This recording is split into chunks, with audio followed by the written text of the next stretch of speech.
नमस्कार, मैं हूं अमीश देवगन। कहते हैं कि जब घर के विवाद का बाहरी लोग फायदा उठाने लग जाएं तो संभल जाना चाहिए और हर भारतीय के लिए अपना देश भी घर की तरह है। भारत में किसानों की मांग पर विवाद चल रहा है और फायदा उठा रहे हैं भारत के खिलाफ एजेंडा चलाने वाले खालिस्तान समर्थक। मेरे पास 22 पन्ने का वो डॉक्यूमेंट है, वो दस्तावेज है जिससे यह साफ पता चल रहा है कि किसानों को मोहरा बनाकर खालिस्तान गैंग पूरी तरह सक्रिय हो चुका है। लेकिन इसके बावजूद अपने देश में कुछ लोग आंदोलन की आग में घी डाल रहे हैं। 26 जनवरी को दिल्ली में दिल दहला देने वाली हिंसा का नंगा नाच आपने भी देखा होगा। कल फिर देश भर में चक्का जाम की तैयारी है। क्या देश की कीमत पर अपनी मांग मंगवाई जाएगी? क्या देश की कीमत पर सियासत चमकाई जाएगी? और इसी बीच कृषि मंत्री नरेंद्र सिंह तोमर ने कांग्रेस पर बहुत बड़ा हमला किया है। तोमर ने कहा है कि कांग्रेस पार्टी खून की खेती करना चाह रही है। सवाल है कि क्या हर कोई देश की कीमत पर अपना अपना एजेंडा चलाने की कोशिश कर रहा है? आज इसी पर होगी देश की सबसे बड़ी बहस।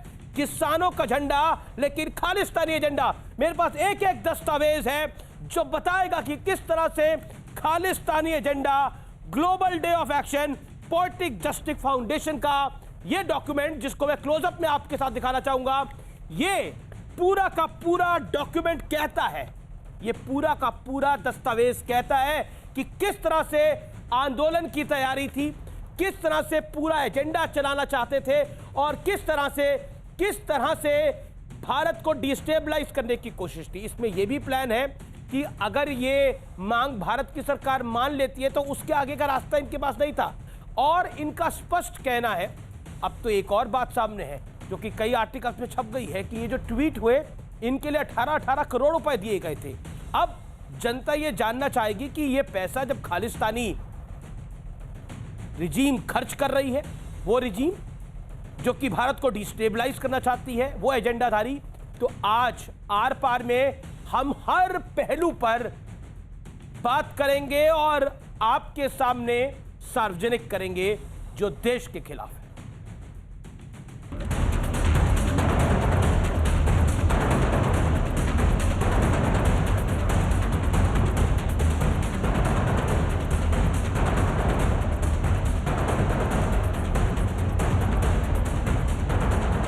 26 जनवरी की शर्मनाक हिंसा के बाद कल फिर किसान संगठनों की तरफ से चक्का जाम की तैयारी चल रही। दिल्ली पुलिस की सारी कील काट कर जाएंगे, अंदर ऐसे थोड़ा चले जाएंगे, सब जगह जाएंगे, पूरे देश में जाएंगे हम। 7 तारीख को दादरी में है, 7 तारीख को इधर इसमें है, मेवात में है।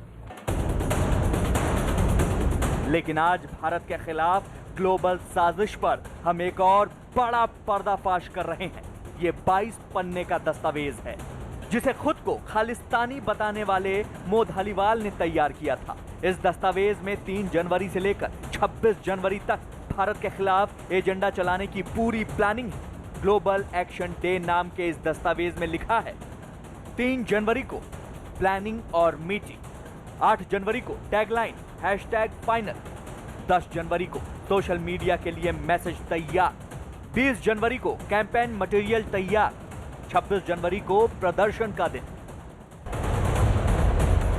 भारत विरोधी मो धालीवाल का एक वीडियो भी सामने आया है। यह वीडियो 26 जनवरी का है, जब धालीवाल कनाडा में भारतीय कॉन्सुलेट के बाहर भारत विरोधी जहर उगल रहा था। धालीवाल कह रहा था कि अगर तीनों कानून वापस ले भी लिए जाएं, तो ये उसकी जीत नहीं, बल्कि ये खालिस्तान की लड़ाई की शुरुआत होगी। If the farm bills get repealed tomorrow, that is not a victory. If anybody tells you that this battle is going to end with the repeal of the farm bills, that is because they're trying to drain energy from this movement. They're trying to tell you that you are separate from Punjab and that you are separate from the Khalistan movement. You are not. यानी अब यह खुलकर सामने आ चुका है कि किसानों को मोहरा बनाकर खालिस्तानी एजेंडा चलाने की साजिश हो रही है। उधर संसद में आज कृषि मंत्री नरेंद्र तोमर ने कांग्रेस पर जोरदार प्रहार किया। दुनिया जानती है पानी से खेती होती है, खून से खेती सिर्फ कांग्रेस ही कर सकती है। भारतीय जनता पार्टी खून से खेती नहीं कर सकती। लेकिन बड़ा मुद्दा यह है कि सारी साजिश का खुलासा होने के बावजूद अपने देश में प्रदर्शन की आग में घी क्यों डाला जा रहा है? क्या देश की कीमत पर अपना अपना एजेंडा चलाने की कोशिश होगी? और सवाल यह भी कि क्या 26 जनवरी के बाद 6 फरवरी को लेकर भी देश को सुलगाने की कोई गहरी साजिश रची जा रही थी? आज इसी पर होगी देश की सबसे बड़ी बहस, किसानों का झंडा, खालिस्तानी एजेंडा। और अब इस दस्तावेज का जो मेरे हाथ में है, इसका मैं आपको एक छोटा सा विश्लेषण दिखाऊंगा जो आपको समझाएगा कि किस तरह से स्थिति और परिस्थिति को अनुकूल बनाने का बड़ा प्रयास हुआ। और अब आइए नजर डालते हैं खालिस्तान प्लान क्या था। सुनिए पहले, कमजोरी, स्ट्रेंथ क्या है, यह बात हुई।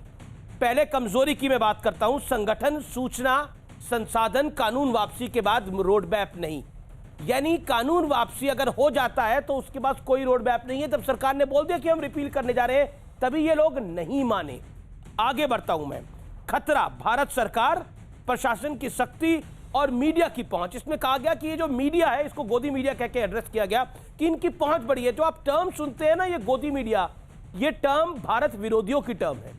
जो भारत के खिलाफ काम करना चाहते हैं वो इसको गोदी मीडिया कहते हैं। मैं आपको दस्तावेज में बकायदा आज दिखाऊंगा कि ये टर्म इजाद कहां से हुई है।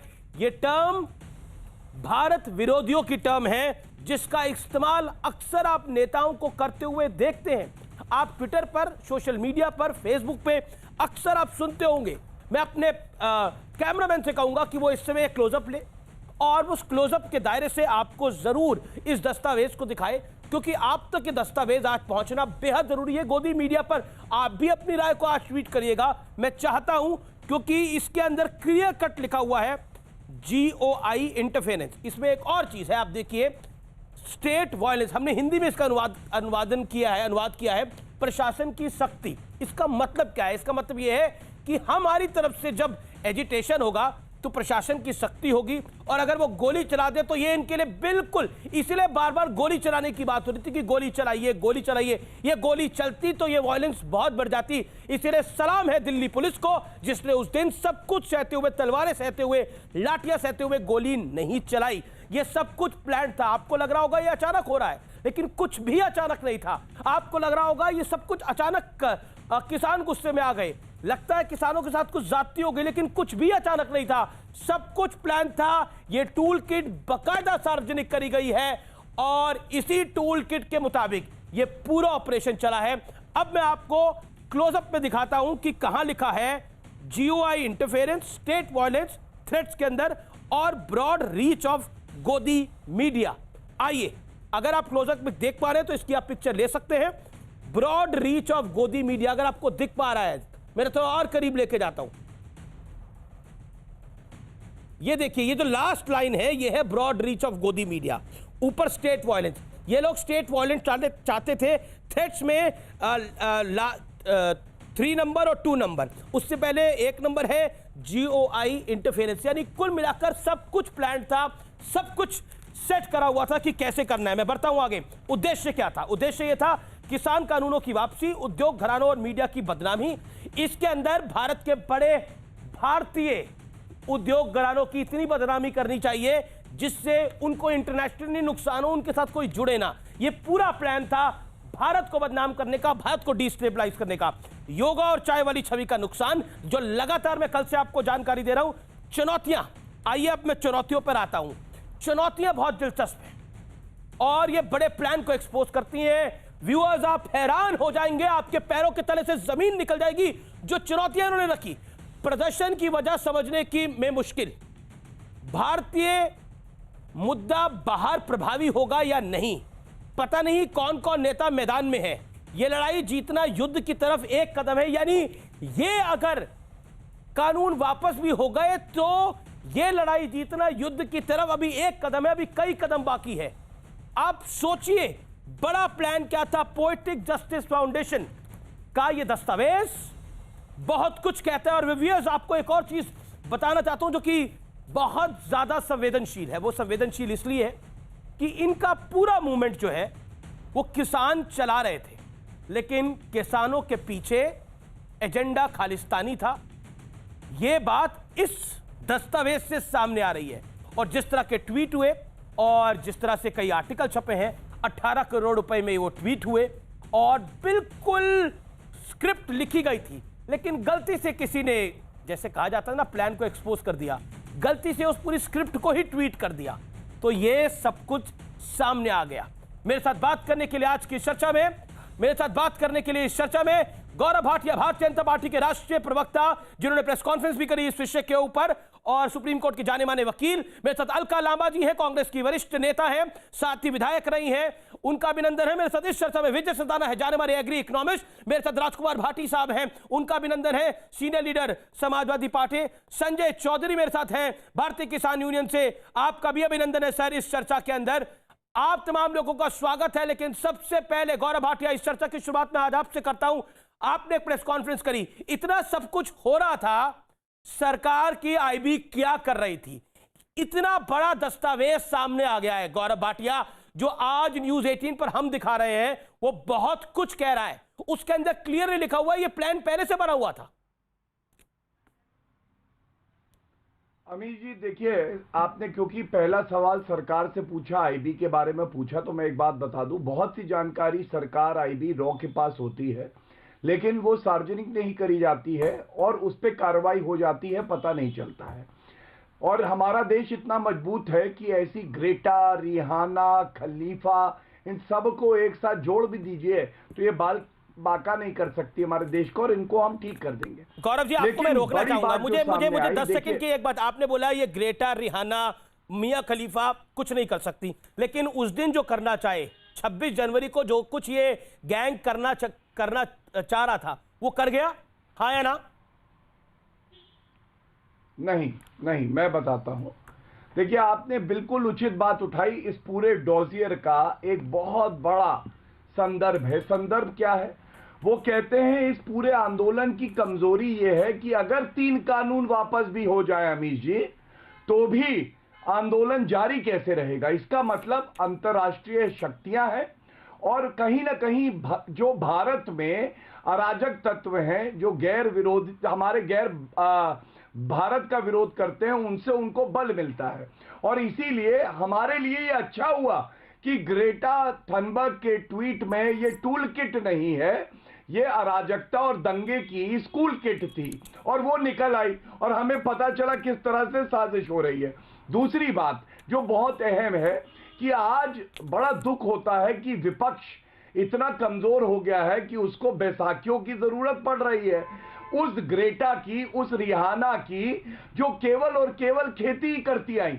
आप कभी बात करिएगा, रिहाना ने जो कद्दू लौकी उगाए हैं वो पूरे विश्व में उदाहरण बने हैं। और मियां खलीफा मतलब इतनी बड़ी किसान है, 2 बार तो उनको एग्रीकल्चर अवार्ड मिला है। और सबसे बात है बड़ी कि विपक्ष को आज बैसाखियां चाहिए मियां खलीफा और ग्रेटा थनबर्ग की। और ग्रेटा थनबर्ग पे एक बात और कह दूं, ज्यादा पंगा लेंगी तो ग्रेटा का जी निकाल के सी लगा देंगे, क्रेटा बन जाएंगी, जो गाड़ी हमारी रोड पे घूमती है।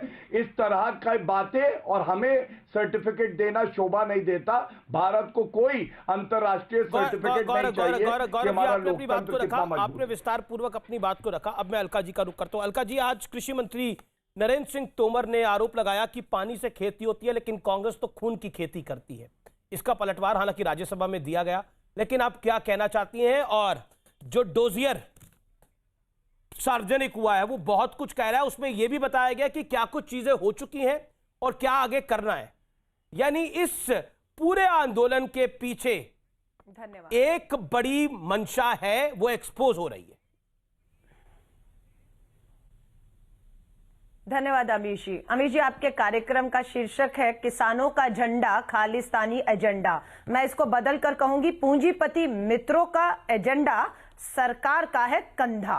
अब आपको आगे बताती हूं, जो नरेंद्र जी कह रहे हैं, नरेंद्र तोमर जी, कि किसान की खून की खेती, हमने तो कहा था खेती का खून कर रही है किसानों का केंद्र की मोदी सरकार। 70,000 7 साल में 70,000 किसान मजदूरों ने आत्महत्याएं की है। मैंने नहीं कहा, नेशनल क्राइम रिकॉर्ड ब्यूरो के आंकड़े बताते हैं 70,000 किसान मजदूरों ने आत्महत्या की है। अब आपके डोजियर पे ऊपर आती हूं, मुझे कोई शक नहीं है उसके ऊपर, बिल्कुल आप बिल्कुल सबूतों के साथ अपने इस कार्यक्रम में जिम्मेदारी के साथ बात कर रहे होंगे। पर मैंने ट्वीट किया है आप ही का खुलासा, हाथरस में भी एक देशद्रोही दंगे करने की साजिश हुई थी, 100 करोड़ की फंडिंग हुई थी, 50 करोड़ मॉरिशस से किसी के खाते में भी आ गया था। कहां है? सुप्रीम कोर्ट ने जब पूछा था ना हाथरस मामले में वहां की सरकार को, ये 100 करोड़ कहां है, ये 50 करोड़ किसके खाते में आया है, वो साबित नहीं कर पाए। उन्होंने कहा हमें मालूम ही नहीं है, ऐसे ही मुख्यमंत्री जी ने कह दिया होगा। आप समझ रहे हैं? तो ये 18 करोड़ 15 करोड़, मैं तो कहती हूं आपके पास सबूत है। लेकिन लास्ट लाइन किसानों के लिए कहना चाहूंगी, जिसे खालिस्तानी आतंकी और नक्सली बताया जा रहा है, किसान खेत में मरता है, किसान का बेटा फौज में, नेता देश में ऐश करता है और उसका बेटा विदेश में। सवाल किसान से, उस नेता से नहीं कि क्या मजबूरी थी तालेबंदी का फायदा उठा के चोर दरवाजे से पूंजीपति मित्रों द्वारा ये बनाया गया कानून, वो इस डोजियर के अंदर है कि डोजियर के अंदर है कि भारत की कॉर्पोरेट्स को अटैक करना है, भारत की मीडिया को अटैक करना है। लेकिन आपने अपनी बात को स्पष्टता से रखा और आपको ने भी विस्तार पूर्वक रखा। लेकिन आपको इस डोजियर पे आप अपनी बात रख सकती हैं, इसमें कोई बात नहीं है। लेकिन अब मैं आपको एक बाइट सुनवाना चाहता हूं, और वो 26 तारीख को भारतीय काउंसिलेट के आगे क्या कह रहा था, ये आप खुद सुनिए और निर्णय करिए।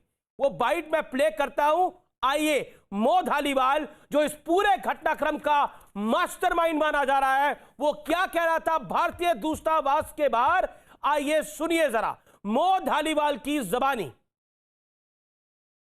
If the farm bills get repealed tomorrow, that is not a victory.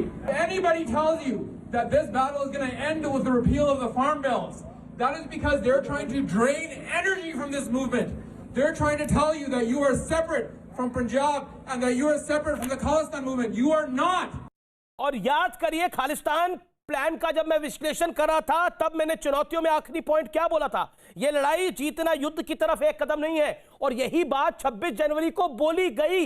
ये कानून अगर रिपील भी हो जाते हैं तो यह जंग अभी जारी रखनी पड़ेगी हमें। मो धालीवाल इस पूरे घटनाक्रम का मास्टरमाइंड माना जा रहा है, और यह डोजियर भी उसी ने तैयार कराया है, ये ट्वीट्स भी उसी ने कराए हैं, ये इंटरनेशनल साजिश है। बोलिए अब इसके ऊपर आप मो धालीवाल के बयान पे क्या कहती हैं, बोलिए अलका जी। नहीं, मैं ये कह रही हूं, जो सरकार अपने ही देश में 10 दिन से दीप सिद्धू को नहीं पकड़ पा रही, उस सरकार से मैं क्या उम्मीद करूं कि विदेश में बैठे धालीवाल पे कोई कार्रवाई भी वो कर पाएगी। जो देश के अंदर ही 10 दिन से दीप सिद्धू को पूरा गृह मंत्रालय पुलिस नहीं ढूंढ पा रही, अगर उसको ढूंढ पाते तो थोड़ी उम्मीद आती। ये जो आप खुलासे कर रहे हैं, सरकार से कुछ उम्मीद की जाती, पर सरकार तो बिल्कुल जो है मुद्दे से भटकाना चाह रही है। वरना ये 3 कानूनों पर संसद में चर्चा करवाकर इन सब चीजों पर पूर्ण विराम लगा सकती है, पर नियत संसद में तो चर्चा हो ही रही है, भटकाने से लाभ नहीं हो रहा। गौरव भाटिया, अभी तक आप दीप सिद्धू को नहीं पकड़ पाए, तो मो धालीवाल तक की तो दूर की बात है, ये तो जायज बात है।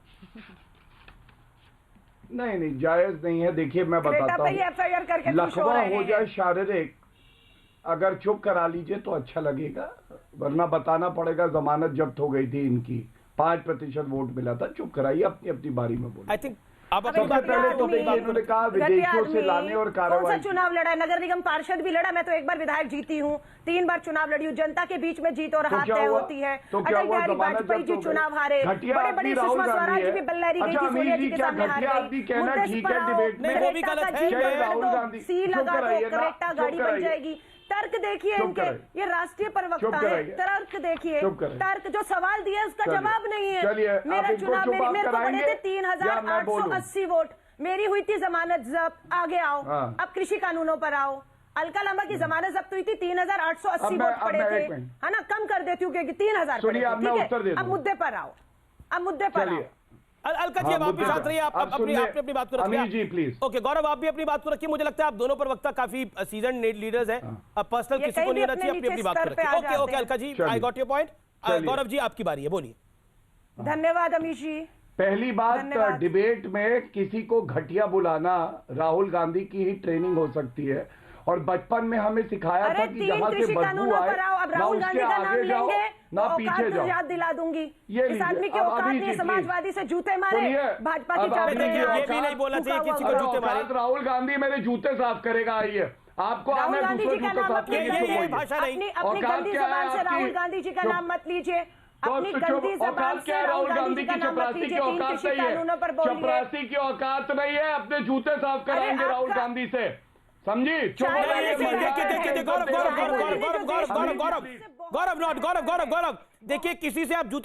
मुझे लगता है ये बहुत ही गलत बयान है। मुझे लगता है कि आप जैसे शालीन आदमी को इस तरह का बयान सूट नहीं करता। मुझे लगता है आपको वापस लेना चाहिए, और आप भी इस तरह की बातें अलका जी ना करिए। मुझे लगता है कि हम इस बहस को करने आए हैं, हम इस बहस में ओछापन अगर करेंगे तो मेरा निवेदन है कोई फायदा नहीं है। मैं हम्बल रिक्वेस्ट आप दोनों से, इस डिबेट को भटकाया किसने? अच्छा पर नहीं, देखिए एक मिनट अमीश जी, अब स्तर मेरे पर को रहिए। अपना समय मिलेगा। बिल्कुल आपको मिलेगा, लेकिन मेरा अरे निवेदन छोड़िए। गौरव मेरा आपसे निवेदन पर्सनल रहेगा नहीं होंगे। कि आपने बोला कि जूते साहब, मुझे लगता है कि ये बदतमीज आदमी। सार्वजनिक भाषा मंच पर इस तरह की नहीं, भाषा तो का इस्तेमाल नहीं घटिया करना आदमी है, चाहिए। ये ये बोला। मेरा मानना है, अमीश मेरा जी, कार्यक्रम है, मैं इसको धन्यवाद बड़ा अमीश जी। रिलीजियसली फॉलो करता हूँ सुनिए किसी अमीश पॉलिटिकल जी। पार्टी के साथ। आप अपनी बात बहुत को अच्छे अमीश रखिए, जी। लेकिन ओके अलका जी, हाँ, आपको भी धन्यवाद। घटिया नहीं बोलना चाहिए था, आपने अपनी बात को रख लिया। ओके हाँ, बोलिए गौरव भाटिया। चलिए, नहीं, सबसे मेरे पहले नेता के जब बारे में जो बोलेगा कांग्रेस उसे की घटिया प्रवक्ता क्या? बोली, उसे पता नहीं अब क्या चुप क्या मैं कराइए। बोलूंगी। औकात अच्छा। में इसको रखना आता है मुझे। चलिए, औकात इनकी है क्या, बताइए क्या औकात है इनकी? सड़ी गली जमानत जब्त, औकात करी, आप कहाँ ऐसे लोगों से से पकड़ नहीं के लाते जानिए। हैं, बताइए वहां से कौन है? अरे समाजवादी छोड़िए से अमीर जी, आप ठोकरें मारी, एंकर यहाँ अगर पर पड़े हुए कंट्रोल उनकी कर खूब पाए। चाट रहे हैं आप। अरे छोड़िए ना, जमानत मुद्दे देखिए, पर जब आइए। हुई, जिस भी मुद्दे चुनाव पर में आइए। लड़े मैं जीते, यहाँ पर चुप किसी रहिए। की औकात डिसाइड करने के लिए नहीं बैठा हुआ। मेरा आप दोनों से निवेदन है, भाषा को संयम रखिए, भाषा का अपनी बात को रखिए। आप अपनी पार्टी, इतनी बड़ी पार्टी को रिप्रेजेंट कर रहे हैं, मुझे नहीं लगता कि भाषा के स्तर को इतना नीचे जाना चाहिए। मैं बहुत ही अफसोस अपने व्यूअर्स के लिए फील कर रहा हूं जो इसको सुन रहे हैं। मैं 40 सेकंड गौरव भाटिया आपको दे रहा हूं, फिर मैं बाकी पे मूव कर रहा हूं। अब अपनी बात को रखिए, लेकिन आप भी किसी पे पर्सनल नहीं होंगे, मेरा निवेदन स्वीकार करिए। बोलिए गौरव। देखिए अमीश जी, अब मैं कोई पर्सनल होने नहीं आया हूं, ना ही हमें सिखाया जाता है पार्टी में। सबसे पहले जब कांग्रेस की प्रवक्ता बोली तो मैं बीच में नहीं बोला, सारे दर्शक ये देख रहे हैं। दूसरी बात, कांग्रेस की प्रवक्ता ने घटिया आदमी कहा, तब मैंने कहा जो भी कहा, और वो मैं अभी भी कहता हूं, वो बिल्कुल सत्य बात है। उपनाम हटाइए, चपरासी की नौकरी कोई नहीं देगा राहुल गांधी को। अब मैं चर्चा पे आता हूं। देखिए, पूंजीपतियों की बात करी तो बिल्कुल सही करी। पूंजीपतियों का एजेंडा और सरकार का कंधा, ये पंजाब सरकार के लिए बोले या हरियाणा में जब हुड्डा जी थे, क्योंकि रॉबर्ट वाड्रा नामक एक किसान था, उसने किसानों की जमीन हड़प ली। और कौन था मुख्यमंत्री तब? हुड्डा जी थे, तो उसके लिए बोलिए। दूसरी बात, अब चुप कराइए, चुप कराइए। देखिए, बात करिए। या तो अमीश जी आप डिबेट को रेगुलेट कर पाएंगे। वो 40 सेकंड बोल रहे, फिर आप 40 सेकंड बोलेगा, फिर मैं राजकुमार भाटी और विजय सिदाना का रुख करूंगा। मेरे साथ मेरा निवेदन, संजय चौधरी भी मेरे साथ बीक्यू के जुड़े हुए हैं, मुझे उनका भी रुख करना है। Gaurav 20 second left, make your point. Gaurav ji 20 second left, make your point. हाँ, धन्यवाद। दूसरी बात सबसे अहम, अगर चुनौती दे रहा हूं आपके चैनल पे, कांग्रेस की प्रवक्ता पंजाब में जो कानून है उसका नाम भी बता दें यहां पे, जिसका सेक्शन ये कहता है कि अगर करार हुआ और करार तोड़ा किसान ने तो उसको जेल में डाल देंगे।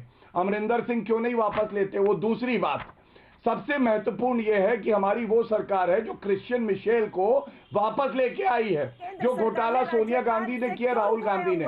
और अब देखिए, आप क्यों लगी हुई है अमीश जी, आप क्यों लगा? अरे आप छोड़िए ना, आगे आएंगे ना पीछे आएंगे, बदबू आती है आपके पास, तो छोड़िए। मैं राजकुमार भाटी का रुख करूंगा। राजकुमार भाटी, राजकुमार भाटी और विजय सरदाना, राजकुमार भाटी और विजय सरदाना दोनों मेहमान मेरे वेट कर रहे हैं। संजय चौधरी वेट कर रहे हैं। राजकुमार जी मैं आपके पास आ रहा हूं। गौरव मैं आपके पास वापस आऊंगा। अलका जी मैं आपके पास वापस आऊंगा। राजकुमार भाटी जी, महत्वपूर्ण बात यह है कि आज कृषि मंत्री नरेंद्र सिंह तोमर ने जब देवगन जी ने इतनी बड़ी रिसर्च की है, इतना बड़ा शोध किया है, इतने जो खोज करके रिपोर्ट लेके आए हैं, आपने यहाँ तक का शोध कर दिया कि गोदी मीडिया शब्द भी कहाँ से चला है। आपको पद्मश्री मिले ना मिले, लेकिन गोदी मीडिया की आंखों के तारे तो आज आप बनी गए हैं, और गोदी मीडिया को तो आपको सम्मानित करना ही चाहिए। आपने ये तक रिसर्च कर दी कि गोदी मीडिया शब्द की उत्पत्ति कहाँ से हुई है, लेकिन आप गौरव भाटिया, केंद्र सरकार और 56 इंच के हमारे प्रधानमंत्री, 56 इंच सीने वाले और केंद्रीय कृषि मंत्री ये रिसर्च नहीं कर पाए कि आज तक आपको ये पता नहीं है, बार बार आप पूछते हैं इन कानूनों में काला क्या है। ये क्या नरेंद्र सिंह तोमर जी को पता नहीं है कि ये जो अगर जो खाद्य पदार्थों की जो सीमा है भंडारण की, अगर वो हटा दी जाएगी तो जो मुनाफाखोर हैं, जो जमाखोर हैं, उन्हें लाइसेंस मिल जाएगा मुनाफाखोरी करने का और वो खाद्य पदार्थों का भंडारण करके गरीब जनता को भूखे मरने पर विवश कर देंगे। क्या आपने एक कानून नहीं पढ़ा कि जब कॉन्ट्रैक्ट खेती होगी तो किसान के ऊपर इतनी पाबंदियां हैं कंपनी की कि जो हम बीज देंगे वो आप बोएंगे, जो हम खाद देंगे वो डालेंगे, जितना पानी हम कहेंगे उतना डालेंगे, हम उनका देखरेख करेंगे। और अगर आपकी फसल हमारी मानक के अनुरूप अगर आपकी फसल नहीं हुई तो हम अपना कॉन्ट्रैक्ट कैंसिल कर देंगे। और अगर आपने उसमें से एक दाना भी आप अपने घर ले गए तो कंपनी आप पे जुर्माना लगाएगी। अगर आप समय पे नहीं दे पाए तो कंपनी जुर्माना लगाएगी। और फिर अगर आपके बीच में और कंपनी के बीच में विवाद होता है तो उसका एसडीएम और डीएम निस्तारण करेंगे। आप कोर्ट में नहीं जा सकते, आप सुप्रीम कोर्ट भी नहीं जा सकते, हाई कोर्ट भी नहीं जा सकते। ठीक है, आपने अपनी बात को रखा, लेकिन आपको मैं बताता हूं, किसान के पास पूरा राइट है, पूरा अधिकार है। जो कानून मैंने पढ़ा, अगर आपने कानून पढ़ा होगा तो आपको भी शायद जानकारी होगी। पॉइंट नंबर 2, रुकिए, आपने बोला ये तो दस्तावेज है ना, मैं भी आपको ये कागज मैं भी आपको एक कागज दिखाता हूं। ये तो दस्तावेज को आप कह रहे हैं कि आपने इजाद कर दिया, भारत की सरकार को आपको पद्मश्री देना चाहिए, पद्म भूषण देना चाहिए। मुझे नहीं पता भारत की सरकार को मुझे क्या देना चाहिए, क्या नहीं देना चाहिए, लेकिन आपको थोड़ा ज्ञान मैं आज दे देता हूं। सर, आप एक पार्टी के प्रवक्ता हैं, पूरा सब बात सुनिए सर, आपकी पूरी बात सुनिए, 2.5 मिनट लड़की के लिए आपकी पूरी 2.5 मिनट मेरे बात सुनिए ना। आप सवाल आपने बोला आप रिसर्च करके लाए हैं, आप ढूंढ के लाए हैं, आप रिसर्च करके लाए हैं, आप ढूंढ के लाए हैं। जब लिखा हो कि भारत को डिस्टेबलाइज करना है तो ढूंढ के लाना पड़ता है सर। जब लिखा हो कि हम भारत के अंदर युद्ध करना चाहते हैं तो ढूंढ के लाना पड़ता है सर। जब लिखा हो हम भारत के अंदर तूफान खड़ा करना चाहते हैं तो ढूंढ के लाना पड़ता है। जब पता हो भारत को आर्थिक तौर पर नुकसान पहुंचा रहा है तो ढूंढ के लाना पड़ता है सर। जब पता हो 26 जनवरी को इतना बड़ा तांडव हुआ इस देश के अंदर तो ढूंढ के लाना पड़ता है। इसके अंदर एक एक चीज लिखी है। और आपकी जानकारी के लिए, पोएटिक जस्टिस फाउंडेशन का यह दस्तावेज क्रेटा के ट्वीट से आप भी कर सकते हैं। 18 करोड़ रुपए मिले इनको ट्वीट करने के लिए। आपको जानकारी मैं दे देता हूं। अब मैं आपको एक और फैक्ट बताता हूं जो आपको पता नहीं है। मुझे आप जरा 10 सेकंड दीजिए। आज दूध का दूध और पानी का पानी मैं करता हूं जो लोग और पीसीआर जरा क्लोजअप लीजिए। आज मैं एक दस्तावेज जो दिखाने जा रहा हूं, कहां डन डनाडन डन लिखा हुआ था कि हमने ये चीजें तो कर ली है सब, लेकिन अब हम आगे की चीजों को कैसे करेंगे ये देखना है। आइए मैं आपको दिखाता हूं, रुकिए जरा, मैं उस पेपर को निकाल रहा हूं। बड़ा पेपर है ये, टाइमलाइन। इसके तीसरे पृष्ठ पे एक टाइमलाइन है व्यूअर्स।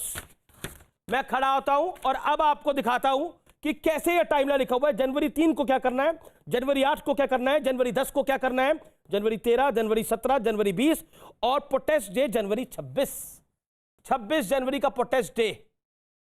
राजकुमार भाटी, इस आंदोलन के अंदर तो पूरा तय था कि कब से क्या कुछ करना है। 6 तारीख का भी तय है, चक्का जाम का भी तय है। बोले अब क्या बोलेंगे आप? बोलूं मैं? अगर बोलना दें तो आप मुझे हाँ बोलिए।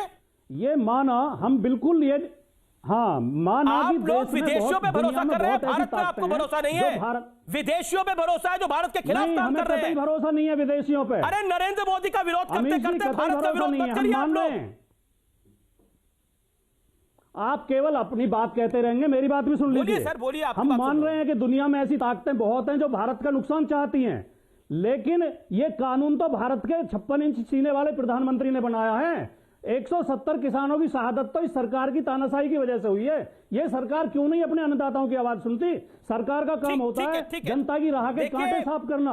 आप कीले बो रहे हैं लोगों के रास्ते में, आप कांटे बो रहे हैं, कांटेदार तार लगा रहे हैं, आप स्टील के डंडे लेके आए किसानों को पिटवाने के लिए। ठीक है, गौरव भाटिया यू रिप्लाई। इन बातों पे कभी प्रश्न नहीं पूछेंगे आप। धन्यवाद। आपने शायद देखा नहीं, 3 दिन पुराना मेरा शो तो यही पूछा था आपकी जानकारी के लिए। प्लीज बोलिए गौरव भाटिया।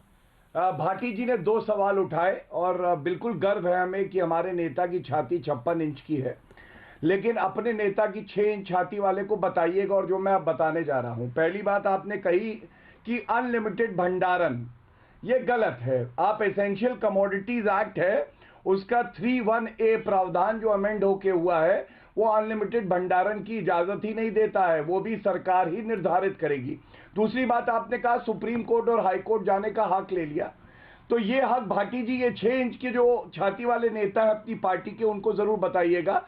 संविधान का अनुच्छेद 32 और 226 देता है, कोई कानून जो संसद में पारित होता है वो हक नहीं ले सकता है। और तीसरी बात, आतंकवादियों के मुकदमे आपकी पार्टी वापस लेती है, ये आपका इतिहास है, इसीलिए आप गैर भारत जो शक्तियां हैं उनके खिलाफ, उनके साथ खड़े रहते हैं। आजम खान किसानों की जमीन हड़पने के मुकदमे में अंदर हैं, 125 FIR हैं। और तीसरी बात, पंजाब का ये कानून है, कांग्रेस की प्रवक्ता से पूछ लीजिएगा कि वो बता दे इसमें क्यों लिखा है कि किसान जेल जाएगा। और सपा से पूछ रहे, कांग्रेस से पूछे, आप निर्णय लेना गौरव। ओके, पहले भाटी साहब 30 सेकंड, फिर मैं विजय सदाना का रुख करूंगा। मैं अलका जी मैं आपके बताऊंगा, मेरे 2 मेहमान अभी तक आए भी नहीं है। भाटी साहब 30 सेकंड, रिप्लाई टू गौरव भाटी। धन्यवाद। देखिए, गौरव भाटिया एक बहुत झूठी पार्टी के प्रवक्ता हैं, ये तो उनकी मजबूरी हो सकती है झूठ बोलने की, लेकिन ये एक वकील भी हैं, कानून के जानकार भी, कानून की प्रैक्टिस करते हैं, कानून का व्यवसाय करते हैं। अरे सुन लो भैया, सुन लो भैया, इसमें साफ लिखा हुआ है, मैं पढ़ के सुना सकता हूं आपको कि इसमें। हाँ, पढ़ के सुनाइए, चलिए। हाँ, पढ़िए, चुनौती है। जो भी विवाद होगा उस विवाद में कोई भी लिखा है भंडारण, किसी सिविल कोर्ट में ज्यूरिडिक्शन इसका नहीं होगा। ये आपके कानून में साफ साफ लिखा हुआ है कि सिविल कोर्ट में। ये लीजिए। अरे अनुच्छेद, तुमने कानून में ये क्यों लिख दिया कि कोई ज्यूरिडिक्शन नहीं होगा? आपको क्योंकि जल्दी निस्तारण संविधान को आप मानते कहाँ हो आप? अरे ये हिटलरवादी सरकार संविधान को मानती कहाँ? संविधान को तो आप खत्म करने में चले हुए हो, आज आपको संविधान याद आ रहा है। आप तो बदल गए, प्रवक्ता क्या बने, आप तो बदल गए, आप ऐसे ना थे। संविधान का अनुच्छेद 226 क्या कहता है बताइए। अच्छा, चलिए दर्शकों को क्या कहता है। हाँ, संविधान ऊपर है, कानून ऊपर है, बताइए दर्शकों को। पेपर मत पलटिए, अगर पढ़ाई करके छात्र नहीं आता तो एग्जाम में आंसर नहीं मिलता, पेपर पलटते रहेंगे। इसका मतलब आपने संविधान के विपरीत कानून बनाया। सुन लीजिए, है कि वो हाई कोर्ट जाए, सुन लीजिए, अनुच्छेद 32 कहता है वो सुप्रीम कोर्ट जाए। ये कोई कानून छीन नहीं सकता, ये आपको पता ही नहीं। अच्छा ठीक है,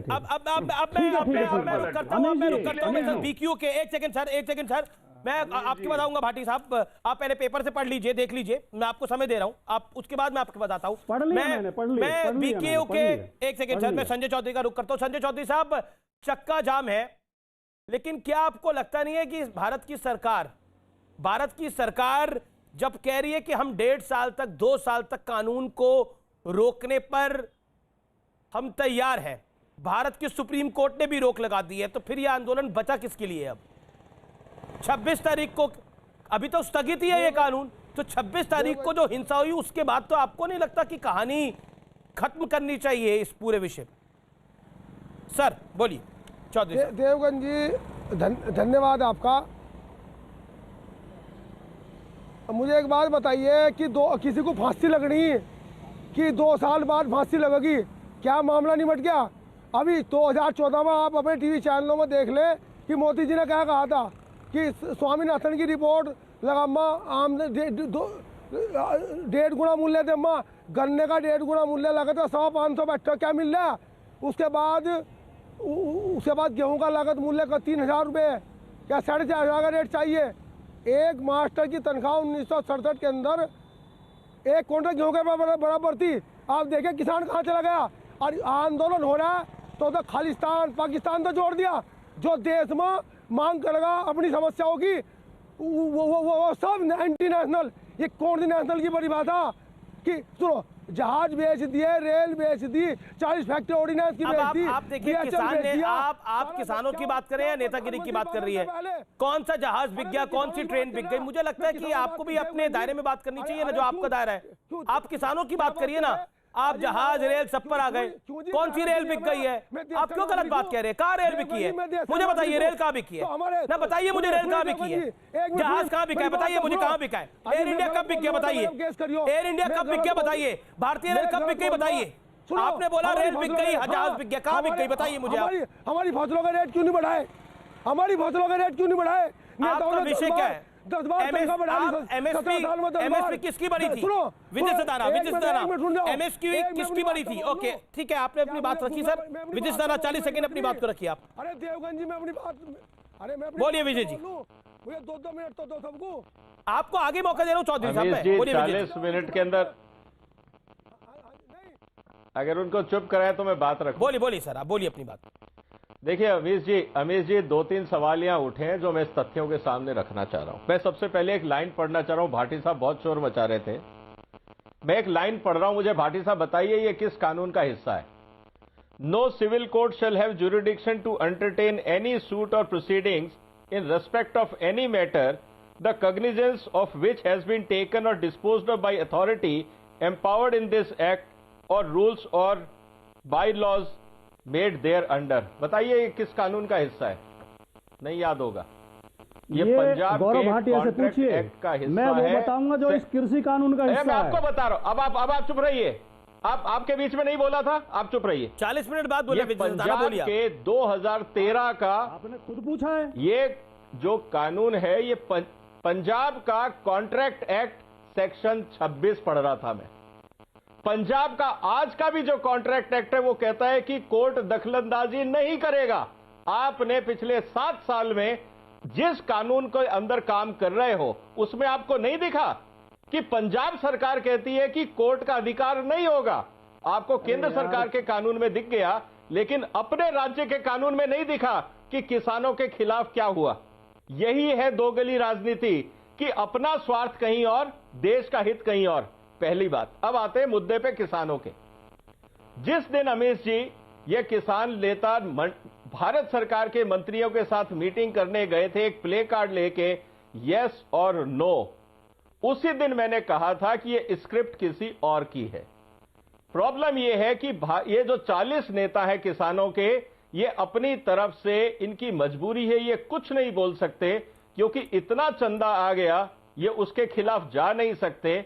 तो जो financer, sponsorer, script writer decide करेंगे, इनको वही बोलना है, वही करना है। इसीलिए आप किसी भी नेता से अगर पूछते हो तो वो क्या बोलता है?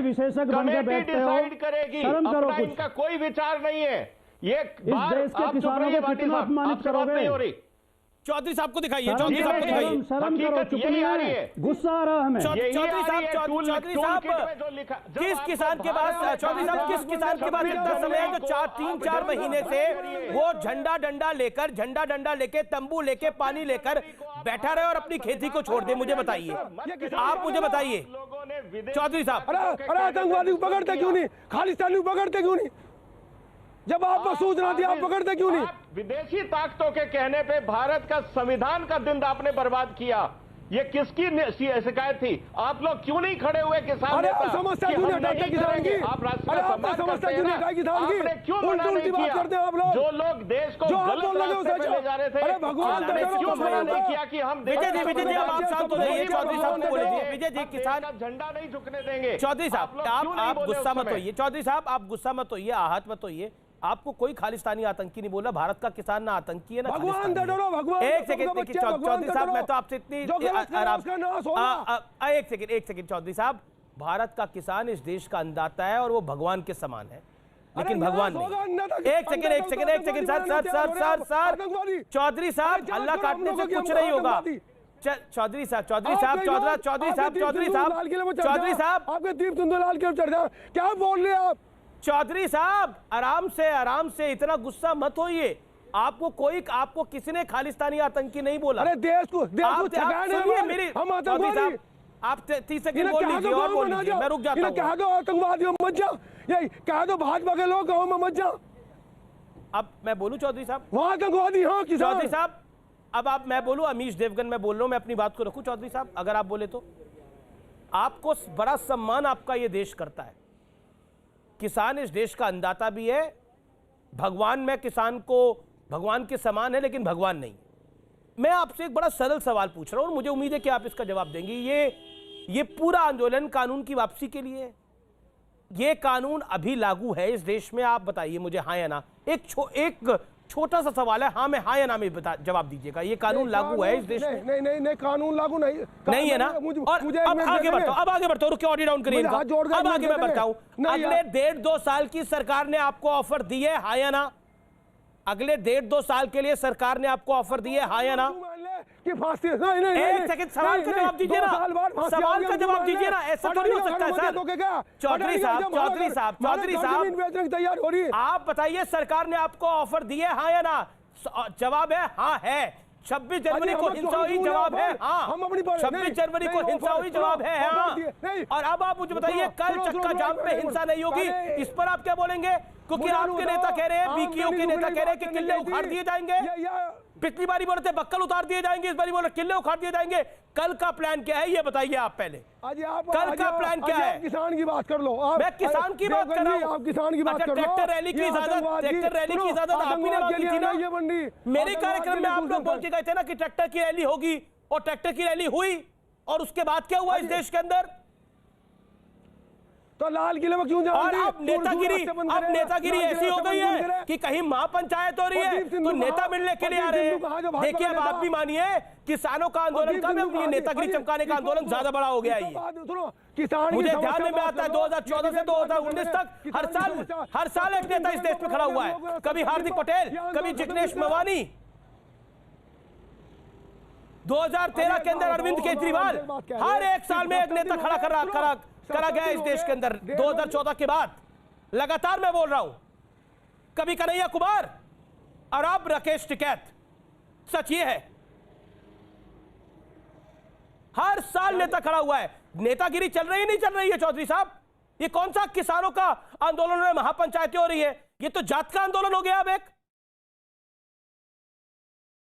जाट सब एक तरफ आएंगे, ये किसानों का आंदोलन अब क्या बचा? निर्णय करें आप चौधरी साहब, ये जाटों का आंदोलन है या किसानों का आंदोलन है? अब राजनीति चमकाई जा रही है, अखबारों में बड़े बड़े आर्टिकल आ रहे हैं कि क्या राकेश टिकैत अगला मुख्यमंत्री का चेहरा होंगे क्या उत्तर प्रदेश के अंदर? ये सच या गलत? और यहां पर बात हो रही है कि हम तो किसानों की बात कर रहे हैं, हम तो किसानों की बात कर रहे हैं। मैंने आपसे इतने सरल ढंग से सवाल पूछा, आप मुझे बताइए इस कानून में काला क्या है? अब मैं अलका जी का रुख करता हूं, काफी देर से इंतजार कर रही हैं। अलका जी, अब आपका समय है। अलका जी, आज सदन में जो कुछ हुआ वो हमने देखा। Thank you Amit. सदन में जो कुछ हुआ वो हमने देखा। मैं आपसे बड़ा सरल तरीके से जानना चाहता हूं। देखिए, आप भी पॉलिटिकल पार्टी है और सरकार के खिलाफ कोई आंदोलन होगा तो निश्चित तौर पर आप उसको पॉलिटिकली कैश करेंगे, इसमें किसी को कोई आपत्ति नहीं होनी चाहिए। लेकिन क्या आपको लगता नहीं है कि अब पॉलिटिकल एस्पिरेशंस कुछ किसान नेताओं की बहुत बढ़ गई हैं और वो चाहते हैं कि अब वो चीजों को कंट्रोल में लें? एक राजनीतिक मंशा बड़ी है। अब पिछले 6 दिनों में हमने देखा है बहुत कुछ। अमीर जी, मैं आपसे सिर्फ एक बात पूछती हूं, लोकतंत्र के तहत फैसले होने चाहिए, हाँ या नहीं? आप सहमत होंगे? चुने हुए जनप्रतिनिधि सांसद सिंघू बॉर्डर पर, गाजीपुर बॉर्डर पर किसानों से जाकर मिलना चाहते थे, बात करना चाहते थे, उन्हें नहीं मिलने दिया। ये तो लोकतंत्र का हत्या है या नहीं है? चुने हुए सांसदों को किसानों से आंदोलन पे बैठे हुए नहीं मिलने दिया जा रहा, तो किरकिरी तो विश्व में हो रही है, खुद जान के करवाई जा रही है। अब मैं सिर्फ पंजाब में आपसे पूछना चाहूंगी, ये जो आपके कृषि विशेषज्ञ बैठे हैं ना, इन्होंने कहा पंजाब में 2013 का एमएसपी एक्ट में जेल भेजने का। इनसे ये पूछ लीजिए भाई साहब, 2013 में सरकार किसकी थी पंजाब में? अकालियों और भाजपाइयों की मिलजुल कर 10 साल सरकार रही और 2013 का एक्ट अकाली और भाजपाई लेकर आए। हमारी कांग्रेस की सरकार ने 3 महीने से गवर्नर और 2 बार राष्ट्रपति जी से समय मांगा है। राष्ट्रपति जी समय नहीं दे रहे और वही कानून को कैप्टन अमरिंदर ने अमेंडमेंट किया है जिसपे गवर्नर समय नहीं दे रहे, राष्ट्रपति जी समय नहीं दे रहे और ये हमें बदलने नहीं दे रहे हैं। और 13 में इनकी सरकार थी। ये भूल गए बताते हुए कि 2013 का पंजाब का एक्ट सरकार किसकी थी, दोबारा दोहराएं। और मैं कहूंगी हाथ जोड़कर, आज चौधरी साहब जो किसान के नेता बैठे हुए हैं, मत करिए ना उनकी भावनाओं को हट। आपके चैनल पे डिबेट में खालिस्तानी नहीं, एक किसान नेता आया हुआ है, उसे आप बारी बारी में कह रही हूं खालिस्तानी, आतंकी, देशद्रोही, फंडिंग, पैसा। ठीक है, ओके ओके ओके, ठीक है, आपने वाजिब बात को रखा। ओके विजय जी 30 सेकंड में जवाब, 30 सेकंड में जवाब मत करिए, कब तक वो ये घूट देन गौरव भाटिया। शरद पवार जी ने भी आज एक चेतावनी दी ऐसा है अलका जी, बोलिए। अब आप सुन लीजिए, एमएसपी के नाम का कोई कानून नहीं है, तो पहले आप अपने तथ्य करेक्ट कर लीजिए। मैं जिस कानून की बात कर रहा हूं वो है कॉन्ट्रैक्ट एक्ट सेक्शन 26 2013 पंजाब के अंदर वो लागू है। कौन से साल? अरे भाई मेरी बात तो सुन लो यार, मुझे पता है साल कौन सा है? मुझे पता है, इसलिए सुन लो जरा। साल हमें बताइए, 2013 साल है?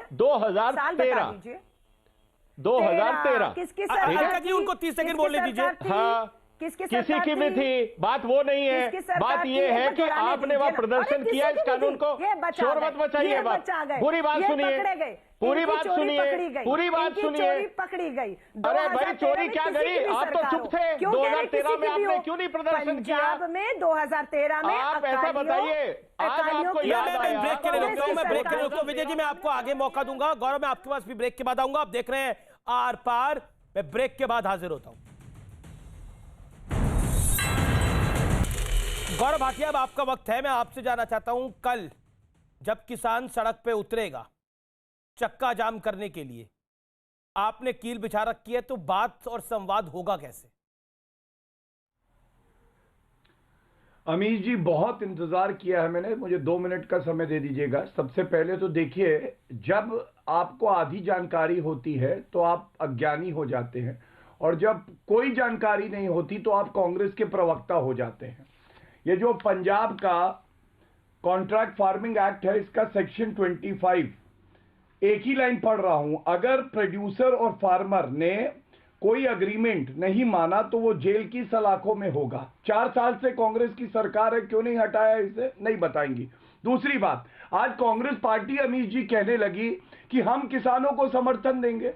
अरे किसान अपना खुद बात कर रहे हैं, और बेगानी शादी में अब्दुल्ला दीवाना, मतलब कांग्रेस की वही कहावत है कि नंगा नहाएगा क्या और निचोड़ेगा क्या। ठीक है, रुक जाइए अमीर जी प्लीज। गौरव, मेरे पास तो समय नहीं है, मेरे पास तो समय नहीं है। अलका जी 15 सेकंड। गौरव, मैं आपको दोबारा आऊंगा। अभी एक आपसे ही सवाल होगा ना अलका जी का। अलका जी 15 सेकंड। किसानों द्वारा उनके लोकतांत्रिक अधिकारों का कल जो चक्का जाम की घोषणा की है, मैं सारे देश के लोगों को कहूंगी, शांतिपूर्ण तरीकों से लोकतांत्रिक संवैधानिक अधिकार का इस्तेमाल करके आप इनका समर्थन करिए और देश की सरकार को दिखाते रहिए। ठीक है, राजकुमार भाटी, मैं आपसे जानना चाहता हूं, देखिए ये आंदोलन तो किसानों का था, लेकिन इस पे खालिस्तानी मूवमेंट चलाने का एक बड़ा प्रयास हुआ जो इस दस्तावेज में सामने आ रहा है। क्या आपको लगता नहीं है कि एंटी इंडिया एलिमेंट्स इसका फायदा उठा रहे हैं? जिस तरह से लगातार कहा गया कि रिपील करने के बाद क्या प्लान है, ये हमें पता नहीं है, ये इस दस्तावेज में भी है। बोलिए सर। आपके शो में गौरव भाटिया जी ने कहा कि ऐसा हो ही नहीं सकता कि हाई कोर्ट सुप्रीम कोर्ट में जाने का अधिकार ना हो, और जो गोदी कृषि विशेषज्ञ हैं सरदाना जी, उन्होंने कहा कि पंजाब में पहले से ऐसा कानून मौजूद है। तो कृपया ये दोनों आपस में टैली कर लें कि कौन सा झूठ बोल रहा है, कौन सा सच बोल रहा है। गौरव 10 second, final word 10 second Gaurav Bhatia. मेरे को पता है, हाँ, मैं फिर से कहूंगा, संविधान को हमने उतनी बार पढ़ा है जितनी बार आपने कुरान को नहीं पढ़ा होगा। चलिए, मुझे लगता नहीं उसको बीच में लाना चाहिए। बहुत बहुत शुक्रिया आपका, आप तमाम लोगों का इस चर्चा में जुड़ने के लिए। फिलहाल आर पार में इतना ही, लेकिन जब प्लान विदेश से बने और आंदोलन देश में हो तो सवाल खड़े होंगे और जवाब भी देना पड़ेगा। नमस्कार।